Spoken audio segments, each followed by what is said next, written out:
Hello student and welcome in the online classes of Sri Siddha Vidyapeeth School.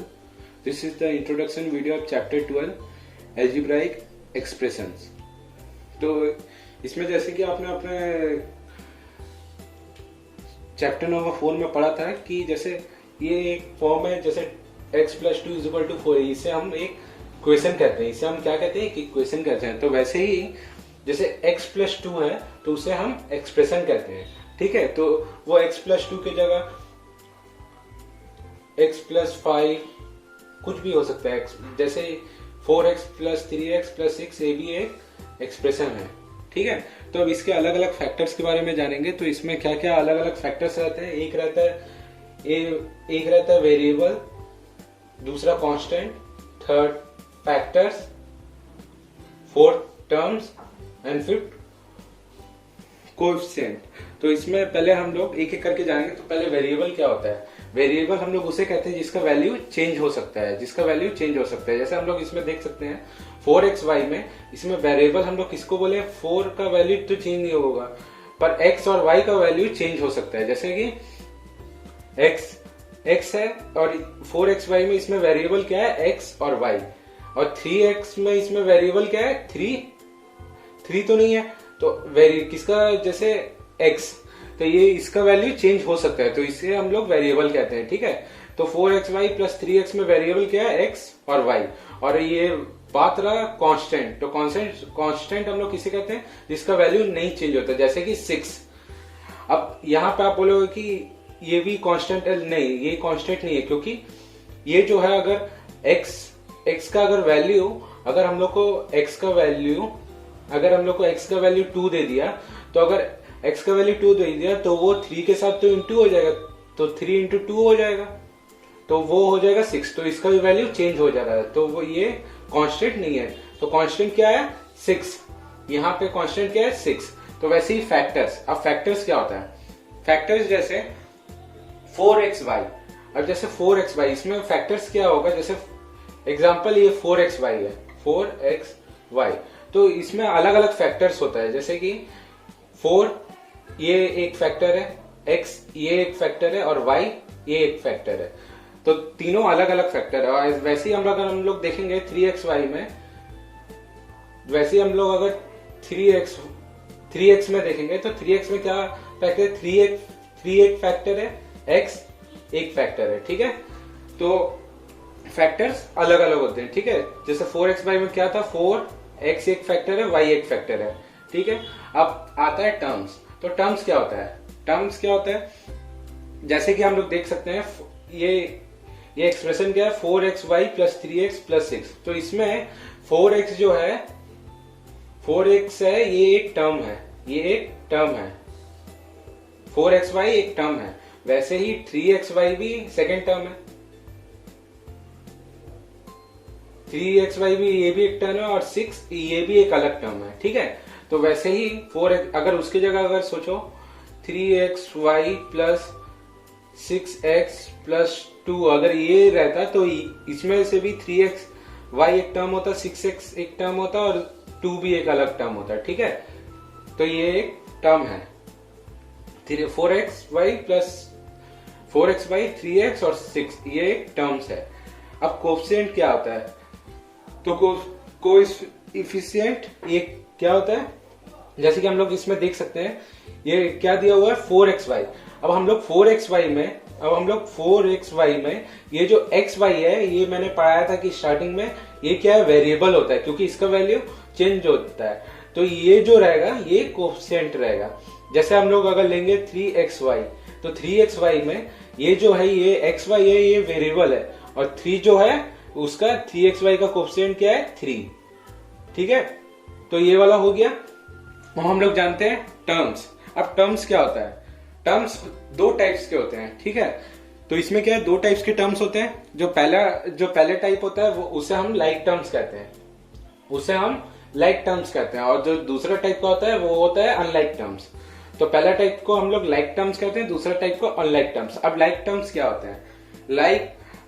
होते हैं, जैसे कि दोनों का वेरिएबल सेम रहेगा, जैसे 5x और 6x दिया है, तो दोनों का वेरिएबल जो है ये सेम है, एक्स एक्स दोनों में है, खाली आगे का नंबर चेंज है, ठीक है। तो इसे हम लाइक टर्म्स कहते हैं, जैसे कि हो सकता है 6xy और 3xy, तो ये भी एक लाइक टर्म्स है क्योंकि दोनों का वेरिएबल सेम है, ठीक है।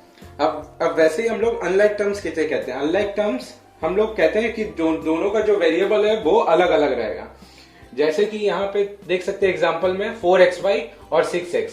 अब इसमें 4xy है और ये 6x है, ठीक है। तो दोनों अलग अलग है, दोनों का वेरिएबल अलग अलग है। इसमें x है और y भी है, पर इसमें सिर्फ x है, तो दोनों का वेरिएबल अलग अलग है। तो ये अनलाइक टर्म्स होता है, ठीक है। तो इसे हम अनलाइक टर्म्स कहते हैं। अब आगे बढ़ते तो आगे में क्या आता है? मोनोमियल, बायनोमियल और ट्राइनोमियल। तो ये क्या है? मोनोमियल क्या होता है? तो मोनोमियल वन टर्म्स बोलने से, जैसे हम लोग इसमें पढ़े थे कि टर्म्स क्या होता है, आगे पढ़े थे 4xy, ये एक टर्म है, ठीक है, ये एक टर्म है। तो वैसे ही वन टर्म मतलब इसमें एक टर्म रहेगा, मोनोमियल बोलने से एक टर्म रहेगा, ठीक है। जैसे 4xy एक टर्म है, तो वैसे ही बायनोमियल में क्या होता है? बायनोमियल में टू अनलाइक टर्म्स रहता है, टू अनलाइक टर्म्स। जैसे हमने पढ़ा था 4xy और 6x दोनों अनलाइक टर्म्स है, ठीक है, क्योंकि दोनों का वेरिएबल अलग है। तो वैसे ही टू टर्म्स होगा, जैसे इसमें वन टर्म्स होता है, इसमें बायनोमियल में टू टर्म्स होगा, जैसे कि 4xy प्लस 3x, तो दोनों अनलाइक टर्म्स है, ठीक है। तो ये दोनों अनलाइक टर्म्स है, तो ये हो गया बायनोमियल जिसमें टू अनलाइक टर्म्स होगा, टू अनलाइक टर्म्स। जैसे 4xy की जगह हो सकते हैं 3xy प्लस 4x, तो ये भी एक बायनोमियल टर्म्स है और इसे हम अनलाइक टर्म्स भी बोलते हैं, ठीक है। तो ये हो गया हम लोग का बायनोमियल। और ट्राइनोमियल क्या होता है? ट्राइनोमियल हम लोग थ्री अनलाइक टर्म्स, जैसे कि ये वाला एक एक्सप्रेशन ये होता है, मतलब इसमें क्या होता है? थ्री अनलाइक टर्म्स होता है। जैसे कि अब इसमें एग्जांपल हम लोग क्या लिए? 4xy plus 3x plus 6। तो ये जो होता है इसमें क्या है? तीन टर्म है, जैसे इसमें एक टर्म है वैसे ही इसमें तीन टर्म है, 4xy प्लस 3x प्लस 6। तो ये इसे हम क्या बोल देंगे? ट्राइनोमियल, क्योंकि इसमें तीनों अलग अलग टर्म्स रहता है और वो भी अनलाइक टर्म्स रहता है। जैसे कि एग्जांपल हम लोग ले सकते हैं 2xy प्लस 4x प्लस 6। तो ये जो है ये भी तीनों 1 2 3 तीन टर्म है, तो तीनों अनलाइक टर्म्स है क्योंकि तीनों का इसमें और इसमें सबका वेरिएबल अलग अलग है, ठीक है। तो ये हो गया ट्राइनोमियल। तो इसमें क्या होता है? थ्री अनलाइक टर्म्स होता है। मोनोमियल में क्या होता है? वन टर्म्स होता है, ठीक है। और बायनोमियल में टू अनलाइक टर्म्स होता है, टू टर्म्स होता है लेकिन अनलाइक टर्म्स होगा। और ट्राइनोमियल में थ्री टर्म्स होगा लेकिन अनलाइक टर्म्स होगा, ठीक है। हम लोग आगे बढ़ते हैं एडिशन और सब्सट्रैक्शन। तो इसमें क्या होता है? एडिशन में क्या होता है कि एडिशन और सब्सट्रैक्शन जो होता है वो हम लोग किसी दो चीज मतलब लाइक टर्म्स में होता है। एडिशन और सब्सट्रैक्शन क्या होता है? लाइक टर्म्स में होता है। जैसे कि मैंने लाइक टर्म्स बताया, क्या होता है यहाँ पे बताया, जैसे 5x 6x, तो जैसे 5x प्लस 6x। अब दोनों का वेरिएबल हम देख सकते हैं लाइक टर्म्स में क्या होता है, दोनों का वेरिएबल सेम है, इसमें भी x है इसमें भी x है। तो अब ये जाके एडिशन या सब्सट्रैक्शन होगा। अब एडिशन का साइन दिया हुआ तो 5 प्लस 6 कितना होता है? 11x, ठीक है। तो ये हो गया हम लोग का एडिशन, क्योंकि एडिशन और सब्सट्रैक्शन जब भी होगा तो वो लाइक टर्म्स में ही होगा, ठीक है। अब वैसे ही सब्सट्रैक्शन के जैसे हम लोग देखेंगे 6x माइनस 5x, तो ये जो दोनों का वेरिएबल सेम है, दोनों लाइक टर्म्स है, दोनों क्या है? लाइक टर्म्स है, दोनों लाइक टर्म्स है। तो अब इसमें सब्सट्रैक्शन होगा तो क्या बचेगा? हम लोग x कॉमन ले लेंगे, तो 6 माइनस 5 1, तो x, तो 1 इंटू x, तो हम लोग को क्या बचेगा? सिर्फ x बचेगा। तो वैसे ही यहाँ पे क्या होगा? एडिशन और सब्सट्रैक्शन सिर्फ लाइक टर्म्स के में ही होता है, ठीक है। तो वैसे ही अगर हम लोग कोई बड़ा नंबर रहने से जैसे 2x plus 5y plus 6x plus minus 2y। अब जैसे ये बड़ा एक्सप्रेशन है, इसमें क्या है 2x plus 5y plus 6x minus 2x। तो अब हम क्या करेंगे इसमें क्या है, जो भी लाइक टर्म्स है हम लोग उसको एक साथ में लेके आएंगे। जैसे कि ये 2x इसका वेरिएबल और इसका वेरिएबल सेम है, 6x और 2x का वेरिएबल सेम है, तो दोनों में x है। तो हम लोग क्या करेंगे 2x प्लस, और दोनों का आगे का साइन क्या है प्लस है, तो हम लोग दोनों को एक साथ लेके आएंगे। तो वैसे ही हम लोग लाइक टर्म इसमें 5y 2y दोनों का वेरिएबल y है, मतलब सेम है, तो हम लोग इसको एक साथ में पहले 5y लिखेंगे प्लस 5y और उसके बाद माइनस का साइन है माइनस 2y। तो आप देख सकते हैं दोनों लाइक टर्म्स एक साथ में है। ठीक है, तो हम लोग अब इसको क्या करेंगे, इसको ऐड या सब्सट्रैक्ट कर, पहले इसको ऐड करेंगे दोनों लाइक टर्म्स एक साथ में। तो 6 प्लस 2 कितना हो गया 8x हो गया, 6 plus 2 8x plus 5y minus 2y कितना हो गया, 5 में से 2 जाने से कितना बचे 3y, 8x प्लस 3। तो ये हम लोग का आंसर आ गया। तो वैसे ही एडिशन और सब्सट्रैक्शन होता है। तो अब हम लोग ये वाला कंप्लीट हो गया। अब हम लोग जाते हैं आगे finding the value of expression. तो इसमें आपका क्या क्वेश्चन आता है, क्यों हम लोग को जो वेरिएबल्स रहता है उसका कोई वैल्यू दे दिया रहता है, हम लोग को कोई जो वेरिएबल्स रहता है उसका कोई वैल्यू दे दिया रहता है। ठीक है, कोई वेरिएबल्स का वैल्यू दे दिया रहता है। जैसे कि यहाँ पे है y जो हम लोग को दे दिया y is equal to 2, x is equal to 3। तो हम लोग देख सकते हैं कि ये हम लोग को एक एक्सप्रेशन दिया हुआ है, ये एक एक्सप्रेशन दिया, क्या एक्सप्रेशन दिया हुआ है 4xy प्लस 3x प्लस 6, ये एक एक्सप्रेशन दिया हुआ है। तो इसमें हम देख रहे हैं कि ये जो तीनों है मतलब ये क्या है ट्राइनोमियल, मतलब 3 अनलाइक टर्म्स है।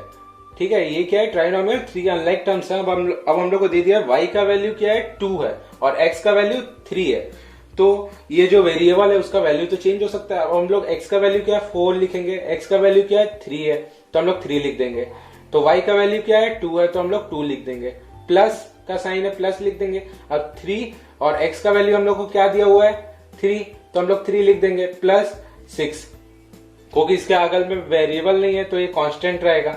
ठीक है, तो अब हम लोग इंटू करेंगे 4 3 जा 12, 4 इंटू 3 12, 12 2 जा 24, प्लस का साइन है वैसे ही 3 इंटू 3 क्या होगा 9, प्लस 6 कांस्टेंट था तो हम लोग उसको कांस्टेंट छोड़ देंगे।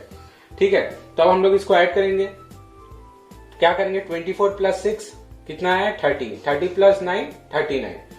तो ये हो गया हम लोग का finding the value of expression. अब इसमें हम लोग अगर दूसरा एग्जांपल लेंगे, जैसे कि अब इसमें दिया हुआ है 2xy प्लस 3x प्लस 6। ठीक है, 3x प्लस 6,